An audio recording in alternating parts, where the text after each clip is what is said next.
And I hope all of you are as well. Can I just start by acknowledging Simon Bridges, the CEO of the Auckland Business Chamber, and say, Simon, thank you for your leadership and for what you're doing in the city. Can I acknowledge our sponsors, Kiwi Bank, and particularly Elliott Smith. Our great Mayor of Auckland, Wayne Brown, is in the house, and thank you, Wayne, for what you're doing. And importantly also Sir Peter Gluckman. Can I say thank you, Peter, for your leadership of our science sector review, which we'll talk more about today as well.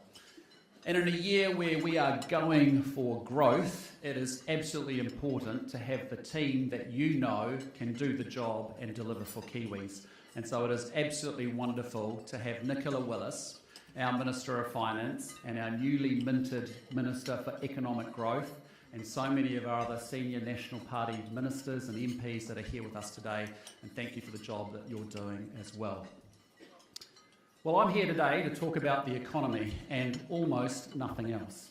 And it's not that public safety isn't important, because it is. And we've made really positive progress so far with more visible policing in our cities and tougher policing on gang activity already making a real impact. And it's not that health or education aren't important either, because they are.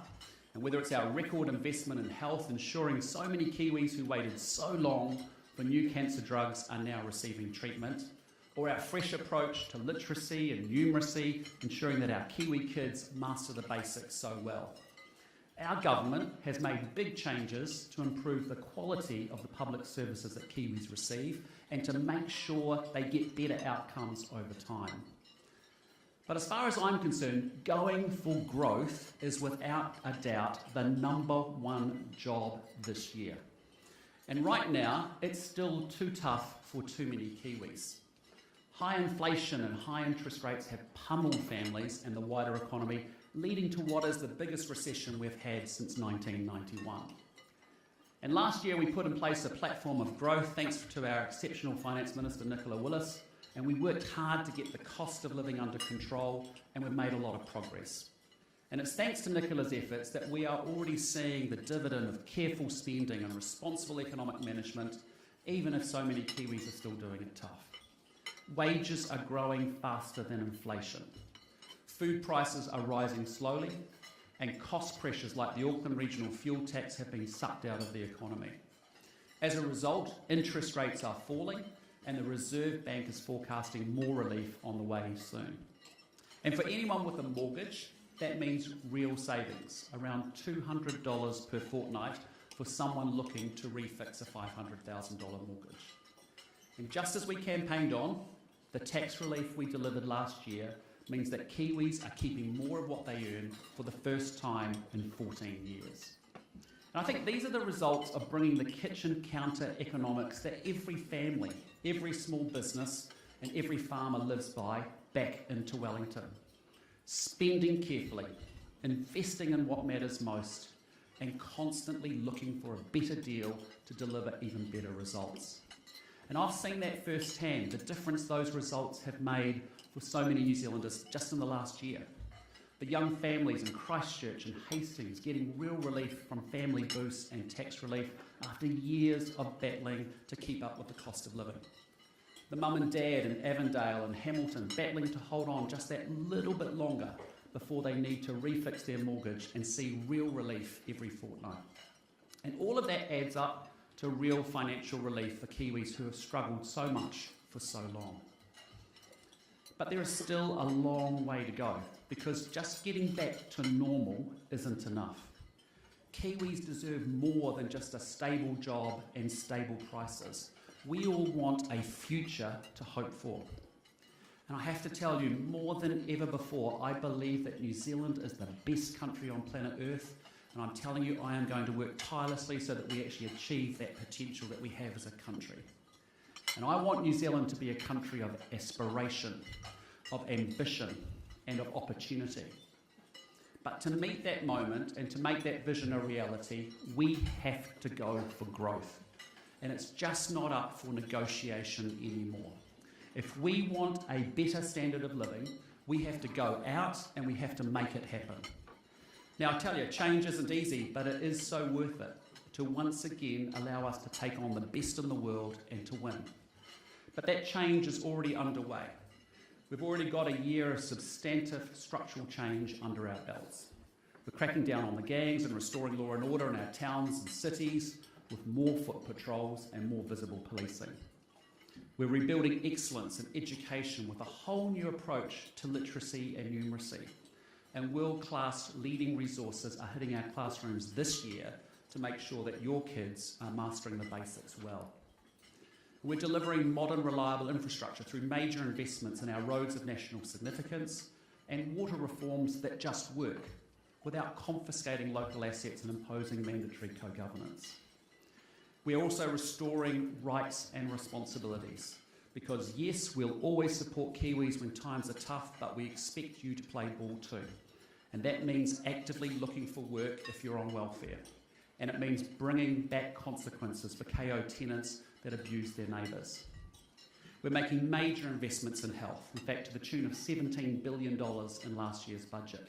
And that means more funding for emergency departments and the surgeries we all rely upon, and a massive package of new cancer treatments and other medicines designed to support Kiwis when they need it most. And we're getting our kids out of emergency housing. Incredibly, more than 1,700 children have moved out of motels and are into proper homes so far under this government. And there's so much more.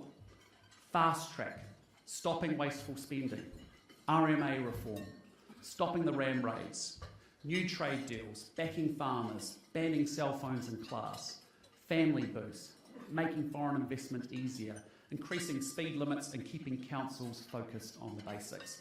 And I'm telling you, we're just getting started. So it's been a massive year of change and reform, and I'm confident that we are now on the road to recovery.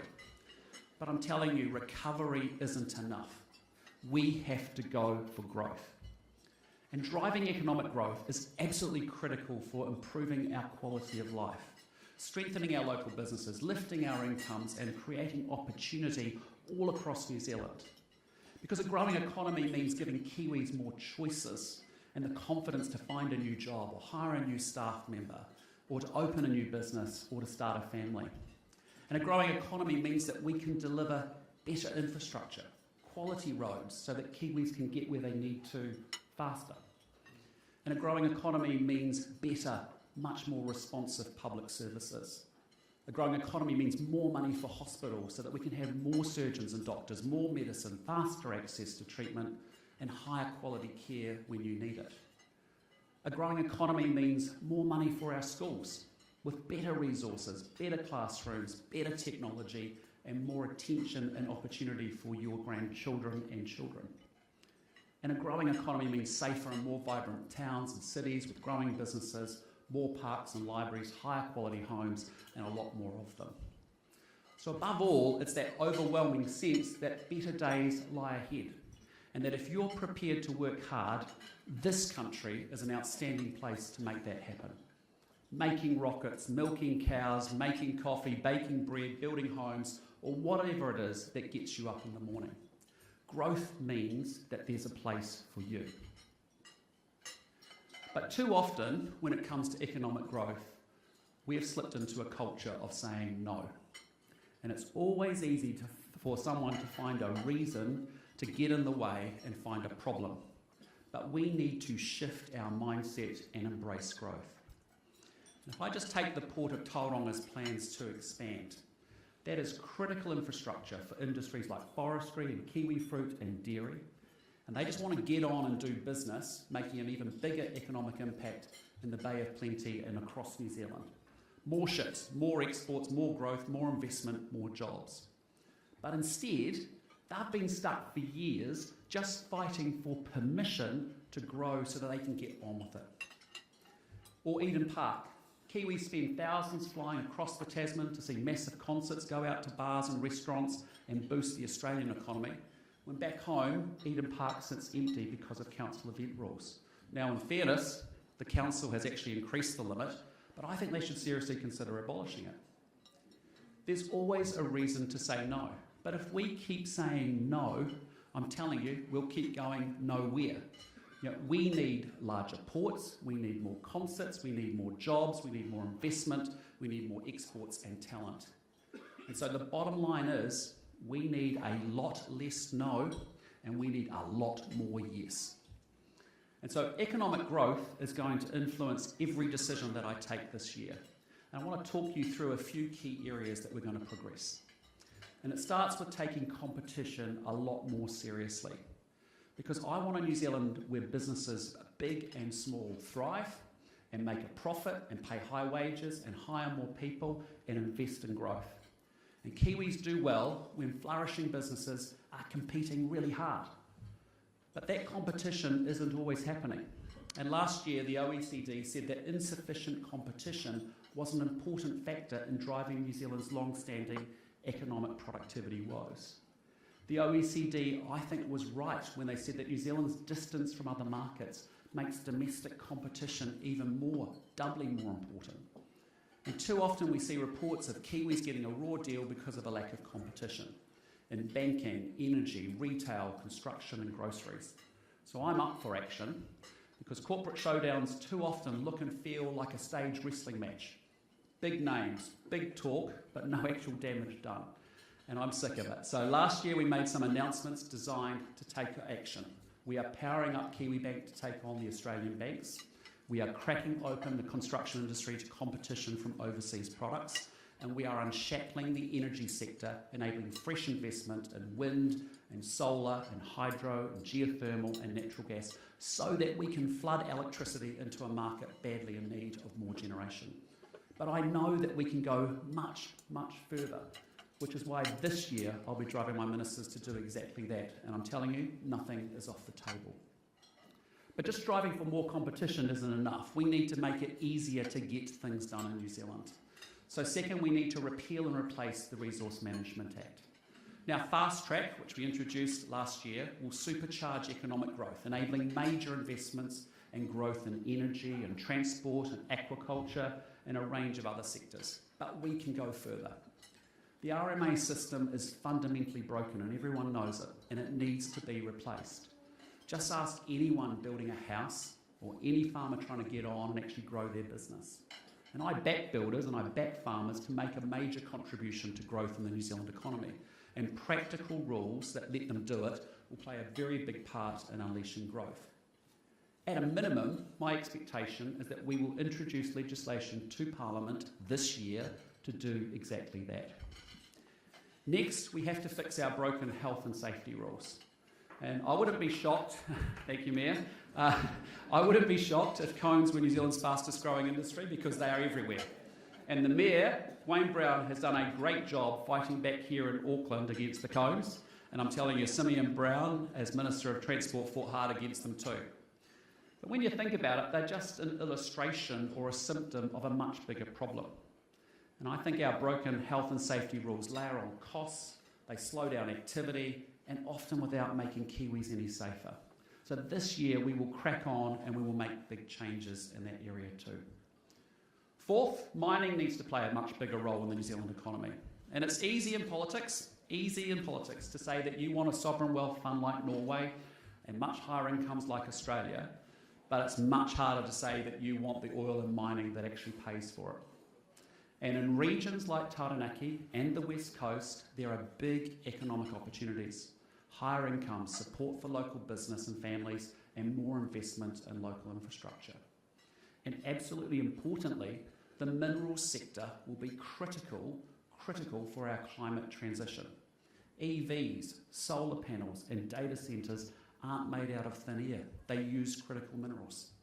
And I want to see mining employ more Kiwis and power more growth into the economy, and I'm adamant we take further steps to make that a reality as well. Fifth, tourism. It has a massive role to play in our growth story, and I want the government to work with the sector to make that happen. We have a relentless network of tourism operators, each of them utterly driven to compete for our national brand and their local businesses. And clearly COVID was a major disruption, but our tourism industry is still world class. And I think government can be doing more to make their life easier and to enable more opportunities for growth across the country quickly. And my expectation is that we do exactly that this year as well. We also need to make life a lot easier for our farmers and back them to compete with the world, because farmers are the heart of our economy. When they're doing well, it actually benefits every single Kiwi, and I back them.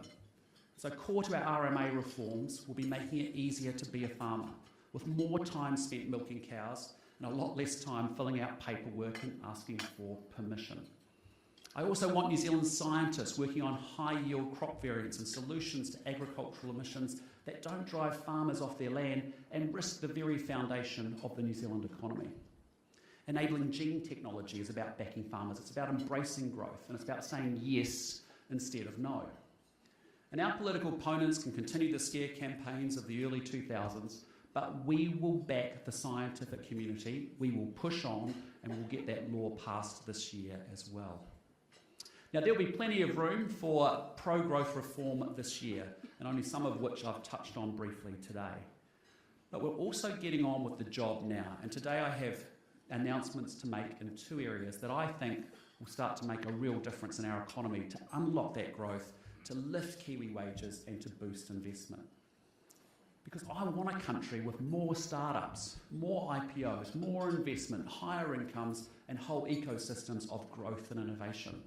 I want the best ideas and the best investments from offshore making a difference here at home, creating the companies and also the opportunities for Kiwis to thrive. And to make that growth happen, we need to kick on and deliver change. So first, we're taking action to make New Zealand a much more attractive destination for investment.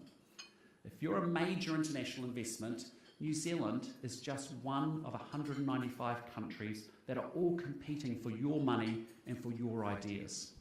And so yes, we want growth, but there are plenty of other countries that want growth too, that are out there in the world, and the competition is fierce. And so the solution is for us to compete even harder for that overseas capital, making New Zealand a much more attractive place to do business and to make big investments. One of the first things we did in government was actually to streamline proposals with the Overseas Investment Office, which has actually drastically improved the processing times and made New Zealand a much more predictable destination for investment. Substantial changes to the Overseas Investment Act will also be critical to encourage even more investment to flow into our economy. But solving the legal barriers isn't enough. And that's why, modelled off the success of Ireland and Singapore, I can announce today that we have agreed to establish Invest New Zealand as the government's one-stop shop for attracting foreign direct investment.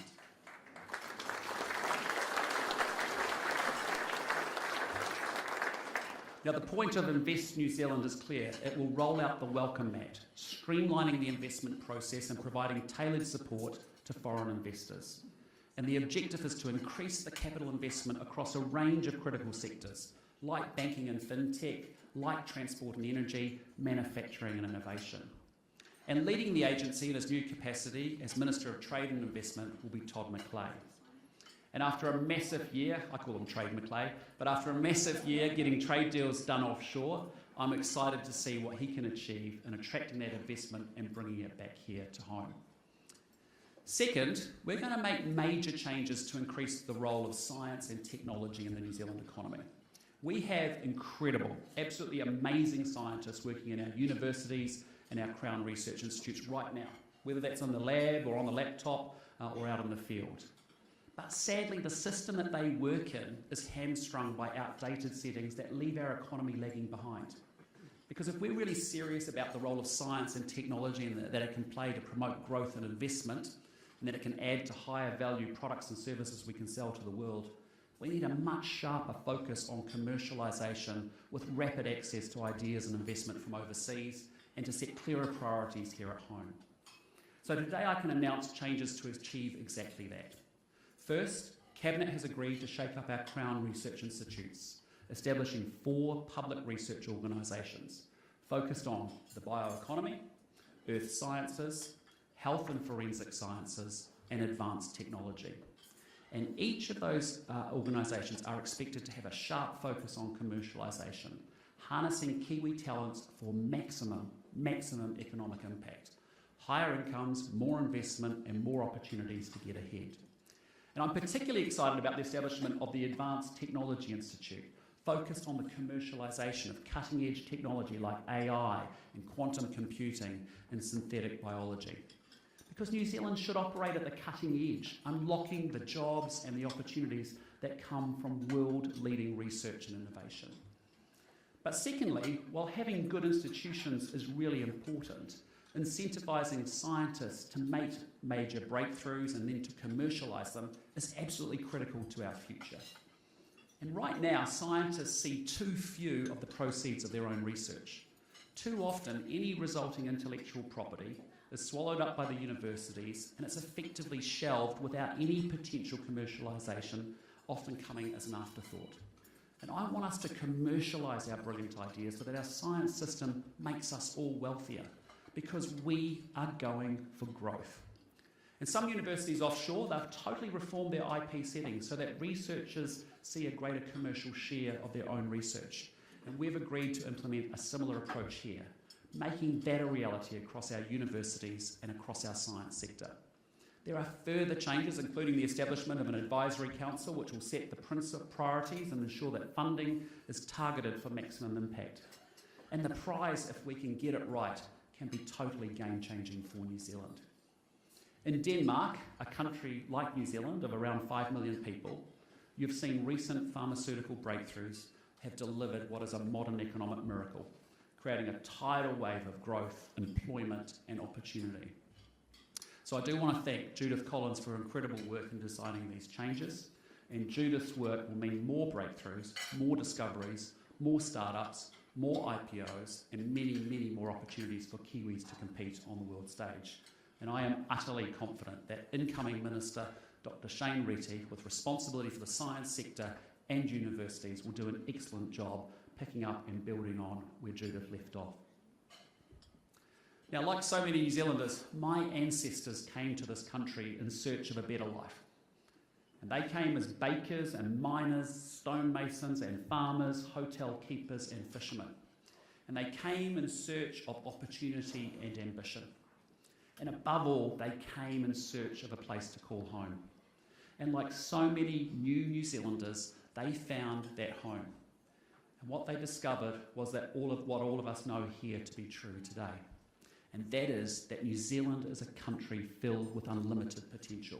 A country with a promise that if you work hard, wherever you come from and wherever you're going, you can get ahead. And I want our kids to grow up in a country where it is totally normal for them to go and work in a company that puts rockets into space, or a cutting-edge health science or agri-tech company, or that they can actually go create those companies for themselves. And I want our kids to know that New Zealand is where the opportunities are, not Australia or the UK. And not just that, but that our education system taught them the basics brilliantly and set them up not just to go and get those higher paying jobs, but to excel at them. And we're not there yet, but I know that we can be. We can take on the world and we can win. And hope is on the horizon, and the potential, I think, is within our grasp. And achieving our potential means keeping up the fight for prosperity, for opportunity and for ambition. And for the bakers and the miners that came before me, and all of the children and the grandchildren that will come long after we're all gone, I won't be knocked down by that fight. Because all I can offer is my drive, my determination, and my, above all, unshakable belief that New Zealand's best days actually lie ahead of us. So 2025 is going to be another massive year for New Zealand, and I am obsessed with doing everything it takes to unleash the growth, the innovation, and the investment that we need to thrive, because Kiwis deserve nothing less. And so we're going to keep delivering significant substantive change that will have an immediate impact in 2025, and that our kids are going to thank us for in 2035. And it's that vision that keeps me moving forward. So with all of you, I say, bring on 2025. Again, thank you very much for being here today. Appreciate it.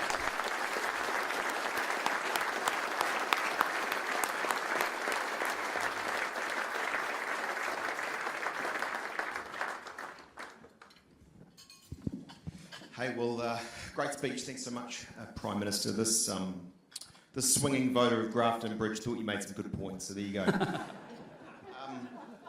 I thought we'd just sort of, those announcements, I really like the Invest in Z idea. It's sort of, I can understand it, a white glove service, and I think, Mr. McLeod will do a really good job in that. area in terms of making New Zealand more attractive. You mentioned overseas investment. I suppose the flip side of that is that's good. We really need that strong overseas investment reform, invest in migrant settings change. Is that stuff, I heard about it on the campaign trail. Is that coming? Yeah, look, all of that's in play. I mean, the headline is this, and all of us in this room understand this. New Zealand has been held back with an economic productivity problem for the last 20 to 30 years under successive governments. And the reality is that when you boil it all down and you strip it back and say, why is it that other small 5 million people countries have been able to afford a higher quality and standard of living? It boils down to some foundational things that I touched on that we have to get right. Education, science, infrastructure, red tape, bureaucracy, competition, and stronger international connections. Those, when you run the regression analysis, are the things that ultimately drive greater economic productivity for a country. So on the investment front, I'd just say to you, I have been out, as you know, doing trade delegations. Every time I go overseas, I spend 2 to 3 hours with big sovereign wealth funds or big pension funds in those home markets. And they have a massive appetite to actually invest in New Zealand. And the issue is that they haven't been aware that New Zealand was actually open for business and willing to accept their investment, and then they actually need to know what they can invest in down here. Because the reality is that the world is awash with capital, and we actually want to make sure that we get our fair share of that coming here. So now we have an international community that's open for investing in New Zealand. You have a government that has real clarity about what it wants to do and is open to accepting that investment and welcoming that investment to this country. And now we need to do the handshake that actually joins those two things up and makes it really clear what the deal sheet is and how it actually all can come together. So it's one of the things I feel really optimistic about, Simon, is that actually I was in the UAE last week. In there, 3 sovereign wealth funds just in the UAE, 900 billion US, 350 billion US, 250 billion US. And you sit down there, they're very open for investing here, but we haven't actually welcomed them and said, thank you, come to New Zealand, let's get going, let's get some investments away, let's get going. And if you go to Ireland, and many of you, I've been there and studied Ireland a lot, I know Judith has, and many others have from the business world as well, that's what they do well. They say, thank you for your $100 million, thank you for coming, I'm Chris, I'm your account manager, let me know if there's any problems, how I can help, here are 3 other people that you need to know in this sector. Here's a piece of land already resource consented. Here's a building that you can take a floor in. And the approach is one of welcome, thank you for investing your capital here in New Zealand, versus at the moment in New Zealand, it's been a privilege to invest in New Zealand. And we need growth. And you just can't turn it off. And you can't choose to shut your mind down to growth and investment. I mean, allied to that, I saw when you're in UAE, you made the comment, which I'm sure we all agree with, we don't get rich selling to ourselves. I mean, give us a sense tangibly, what are you about this year internationally? What are you what are you trying to achieve out there in the world? Yeah, well, look, I mean, this year we've got 2 things that Todd and I and Winston and Judith have been focused on as well, which is really how do we double the value of our exports in the next 10 years, because we are going to be a trading nation. 1 in 4 of our jobs are tied into export growth. Companies that actually export out into the world pay 7% higher salaries and wages, and they're often our more productive firms. So we need to really have an export-led recovery. And one of the, again, opportunities with the low Kiwi dollar at the moment is to really power up an export-led recovery out of where we are. So the focus for me in the first half will be really about having a very successful first deep connection with India and leading a delegation there, and then obviously going on to China probably around the middle of the year as well. But again, we want to be able to think about what we sell to the world and then actually attracting and getting our fair share of investment. And that investment powered up to deliver public infrastructure, that investment partnering with our startup community and our tech companies and our renewable energy companies, as well as with iwi, I think is the real opportunity that sits there. We heard there very significant structural long-term science reforms. I think the question really is, what does that tangibly mean for, say, the mum and dad of Avondale you talked about? What's that really trying to achieve? Well, look, I mean, Judith and I did a visit to one of our institutes, I think middle of last year, and it was incredible. There was incredible work happening at Plant and Food Research Institute, and they were doing some incredible innovation, some amazing scientists doing some incredible things, but actually none of that innovation could get outside the lab and be actually trialled or piloted here in New Zealand and actually grown out from there. And that science will actually be taken over by an Australian or an American company who'll go off and build $1 billion plus company off the back of that science. And we'll all sit there and say, wasn't that fantastic? It was invented by a New Zealand scientist, and yet we didn't get any of the commercial value from that invention. So, what we're doing with things like the gene technology legislation that we kicked off at the end of last year and will have passed this year, is to actually say yes and to actually let those scientists who have worked on low emissions ryegrass, for example. Let's not go do the testing in Australia or let the Americans or the Australians take that. Let's do that ourselves. So we've got to modernise those laws from 1999, early 2000s, and actually set them up for the 2020s and beyond. And the same here on the science community. We've often had our research and development in silos at the universities, in businesses, in the Crown Institutes. And it's all very well. We've got lots of money going in, $1.2 billion into the Crown Institutes, but we want them much more focused on the core research areas that New Zealand can excel in, and importantly, to be able to enable those academics and those scientists to actually be entrepreneurs with their innovation so that they can actually participate in that. And if you go to Israel, and if you go to Denmark, if you go to Canada, those are the systems that creates then an ecosystem where people don't just do science in a silo, but science then gets linked to the economy, and we grow from there. You got here, Prime Minister, a room full of business people, from small through very large. I mean, what's your sense of the business environment now?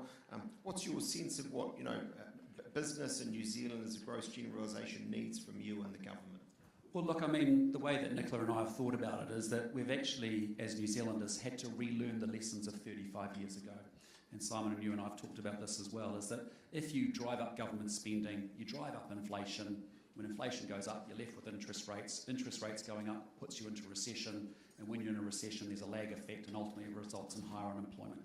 And so we've had to go back to the beginning of those 5 component parts and say, let's get spending under control, the fiscals and the finance. That's a consequence of when you don't value good, consistent economic management. It may not be particularly sexy, but the reality is that's the stuff that gives us the platform and the foundation for innovators like you in the business sector to go off and make stuff happen. And my message to the business community, as it has been consistently since I came to government, has been that I look at our New Zealand society as having 3 big actors in it: the government, business and community iwi. And when you think about it, each of them do different things. Community organisations see the pain, the hurt, the need, the frustration. Government can set the framework and the operating system up, but you as the business leaders go out there and execute and make things happen, with great sharpness and great speed. So I think we've got to work together in an adult way, not waiting for the government to do everything. We've got to create the conditions that I can control, which is the operating system, to then enable you to come on and actually perform in that operating system and create the businesses that you want. So I want us to get more ambition, more, as I keep saying, get our mojo back, get our external orientation, because after every trip, Simon, I come back from overseas, I come back to my team going, man, we've got so much opportunity. When you think about it, we are bang smack in the middle of this Indo-Pacific region, the fastest growing part of the world. They desperately have rapidly rising middle classes that want our products and services, and some of our companies are doing an exceptionally good job of unlocking those markets. We sit with strong social and democratic institutions, we have abundant natural resources, and we've got incredibly talented, world-class, ambitious people that want to make things happen. So my job is to create the conditions for you to then step up on that stage and that platform and go smack it and go make it happen for yourselves and for your teams and for your families and for our communities. Fantastic. I think we'd all agree. I certainly strongly with everything you said there. I mean, I think if I look at it, the last year's really been about getting the books in shape, fiscal restraint. I think you would, cost of living, sure. I think you would agree that, of course, not enough. And now, as you say, we've got to go for growth and investment and these things that you've talked about. I love what you were saying in the speech around, this culture of no that's given up. And we've got the Port of Tauranga here. We've got Nick Saunders from Eden Park. What you've said would have been music to their ears, and I agree with all of that. I suppose it's great to see we've now got a Minister for Economic Growth. I'm really looking forward to seeing how that unrolls. What can we, expect in terms of initiatives? Will we be seeing a rollout of a growth plan? Will we see, specific initiatives? I think, that's something business is hungry for in 2025. Yeah, absolutely. And the thing is, what we can't have is just a long-term plan that's all focused on medium and long-term actions. We actually need a plan that has short, medium and long-term actions. So if you just think about it today, and we want to power up our growth, I think you could go immediately to tourism and immediately to international education and power those up and actually start to get very, very quickly some economic growth benefits out of those pieces of our sectors of our economy. But we still have to make sure that we then put in place the investment side of it, all the other things that we've talked about as well. So you're right, what we've got to have is some really tactical, micro-practical things that actually have benefit in the short term, set things up in the medium and also in the long term as well. And so every decision we're going to be making is going to be coming back through that lens. And I want to acknowledge it has been tough. It has been really tough. That is the consequence of, I may not have wished to be playing these cards, but I have to play the cards that we're given. And ultimately that is to clean and fix it, to get it sorted, to get the fiscal repair job in place over a period of time. Importantly, we broke the back, I think, of a lot of the cost of living around inflation and interest rate relief and tax relief, which was important, but it's just not enough. We have to really embrace this growth mindset and really just be ruthlessly focused on it. Let's just sort of close out with a couple of things, a bit of politics, I suppose. I mean, I think a view of many in business would be, well, MMP's a little bit to blame for everything. We've kind of, well, what doesn't happen does happen, that culture of no you've talked about. My sense is, though, that your government 3 ways is actually going quite well. How's it going with Winston? Well, I have to say I think we've done a really good job. We've done something quite unusual, right, which is that we formed a 3-party coalition government. And yes, National Party is the vast majority of it, and it's the anchor of it. But actually I think we have managed that coalition government incredibly well, trying to use the talents and the skills of all the players around the table. We're going to have a conversation about MMP and on the electoral system. Frankly, it's irrelevant to me. That's the system that the New Zealand people have selected multiple times. My job is to make it work. I would love to be just running a national government, but the reality is I work in a coalition government. And I think when you've actually seen the work that, say, Winston's done internationally, we're expecting a lot from David Seymour around the Ministry of Regulation. They've got a big role to play in actually driving economic growth. And you'll hear us from time to time express things differently from each other, and I think that's okay. We're in a mature MMP environment, a bit like you see in Western Europe, where it's quite normal, quite okay, and we have to find a way to make it work. So my job is to do exactly that, use the talent and manage the talent as best as I can, and lead the government through what's a pretty tough time, but actually to a much better future, and it's pretty exciting. I've got to tell you, I wake up each morning 4:30 ready to go because we came to do this job 4 years ago, and we've got a lot on our plates and we've got a lot to get done. I wake up at 4:30 a.m. as well, and I roll over onto the other side, just saying. Because I get his texts about 10:30. Mate, I'm just going down to get a coffee. Are you around for a chat? Trim flat white Prime Minister. What's that? Speaking of David Seymour, just he's about to become Deputy Prime Minister. Are you looking forward to that as much as he is? Look, I'm the Prime Minister. We know what we're doing. We're going to drive forward and get things done. So that transition will happen and that will be seamless. Finishing things now, and thanks, Prime Minister. A final question. This year, not 5 years, not 7 years, this year, what are you optimistic about for New Zealand? Yeah, look, I'm really optimistic about the coming year. I honestly, mean what I said in that speech, which is that I genuinely think our better days are ahead of us, and that actually it's collectively up to all of us, not just me, not just Nicola and our ministerial team. It's actually up for us as that combination of business, community, government working together to get the job done for New Zealanders. And if you just think about the potential that sits in this room, all of you and all of the endeavours that you're involved in, and the potential of all of that powered up and the difference that can make to New Zealand is pretty exciting. So look, I'm looking at it going, we broke the back of cost of living, now we've got to focus on growth and jobs. That's what this year's all about. We've got to get ourselves out of the 3-year recession and into a steady pathway of economic growth that will continue to build as we go into 2026. We want to see interest rate reductions continue on the back of low inflation. I've got to respect the independence of the Reserve Bank, but I think, frankly, if they met a little more regularly, that would be helpful. I didn't go too far there, I hope, but the point There is only one right answer on that, though, isn't it? And it's 50 or 75, let's be honest. Well, we'll leave that for someone else to think through. But he's trying to pull me into a conversation he knows I I've can't been have. so well behaved, and I thought I've got to give it a bit at the end. But I just say to you, what we want to see is, continued low inflation. You saw that yesterday, sitting at 2.2%. Importantly, domestic inflation came down, I think, another 30 basis points. That will be the platform for continued interest rate reductions. That in itself will actually help give some businesses some confidence to invest and to take on a challenge and to do something and actually get growth back into the place. But I'm not just relying on that. That is us getting the core economics and the fiscals and the fiscal plan right. What I'm really relying on us now is we've got to put the foot on the accelerator on the drivers of economic growth and those fundamental foundational things that actually will shift the economic productivity of New Zealand. And we've talked about it a long time, but I'm telling you, I came to government and politics because I wanted to deal with this challenge, and I want us to be a wealthier place. And having lived and worked all around the world, and I know many of you have done the same thing, but when you've been away for 16 years and you come back to this great country, you are determined to say there are no excuses for why we can't do well for ourselves. And so that's the intensity that sits in my office and from me and across the government, that we've got to keep just driving forwards, that we crash through and we keep pushing really, really hard to get things done. Okay, thanks so much, Christopher. Ladies and gentlemen, the Prime Minister of New Zealand, Mr. 4:30am, oat milk, trim, flat white, Christopher Luxon.